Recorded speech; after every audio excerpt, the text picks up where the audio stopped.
Chapter 887. Damon was instantly infuriated and asked, "What nonsense are you talking about? This is the expert of Seachertown who can do anything. How dare you speak to Mr. Penn that way?" "Dad, what's wrong with you? Wake up, I'm begging you," said Sadie with a pained expression. Sally also said in a sobbing tone, "You're giving away our family heirloom instead of thinking of ways to save our son.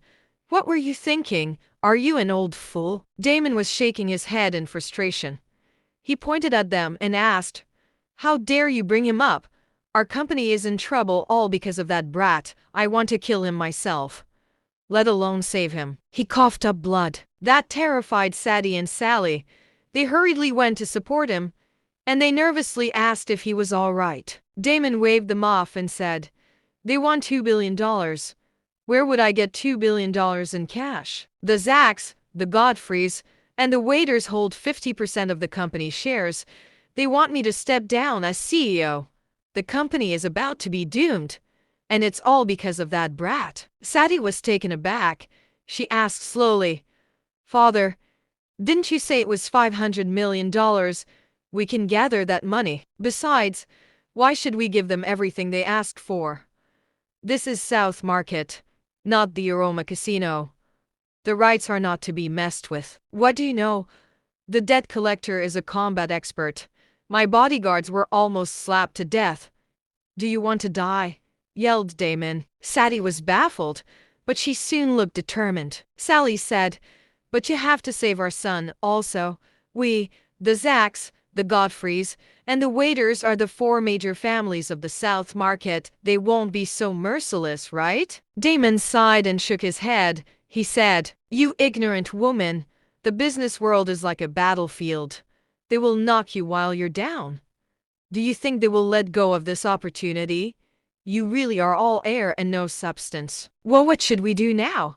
Sally finally realized the severity of things, and she instantly panicked. Sadie said, "Father, I hired an expert from Greenville, Yanis Foster. The casino won't dare to cause trouble. As for the three major families, we can negotiate with them. At least we won't be desperate." "Yanis Foster, an expert?" asked Damon. Sadie nodded proudly and said, "The Foster clan of Greenville are combat cultivators. Yanis is a legendary ambience-level cultivator. He's invincible. I promised to be engaged to his son, Hugo Foster, so they promised to help. Let's see if they dare to do anything to us." Wilbur secretly smirked. It was no wonder Sadie was so confident.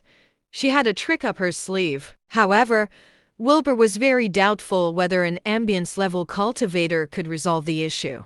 Sally instantly said, as expected of her daughter, "Damon, hurry up and ask for the bronze cauldron back. That thing is worth hundreds of millions. We can sell it for cash to bail our son." "You." Damon shook his head out of exasperation. He was not a cultivator, but he knew that the cultivator at the casino was extraordinary from the way he attacked. The Foster clan was slightly famous in Greenville, but he was afraid that they were no match for that cultivator. Only someone legendary like Mr. Penn could help them. Suddenly, a voice could be heard outside. "Mr. Wright, I'm here to visit you." An old man with a green outfit walked in with a smile, along with a young man in a suit. Sadie said, "Father, I invited them over. We don't have to worry about the casino for now." Damon sighed quietly. Then he stood up to greet them. "Mr. Foster, I've heard a lot about you.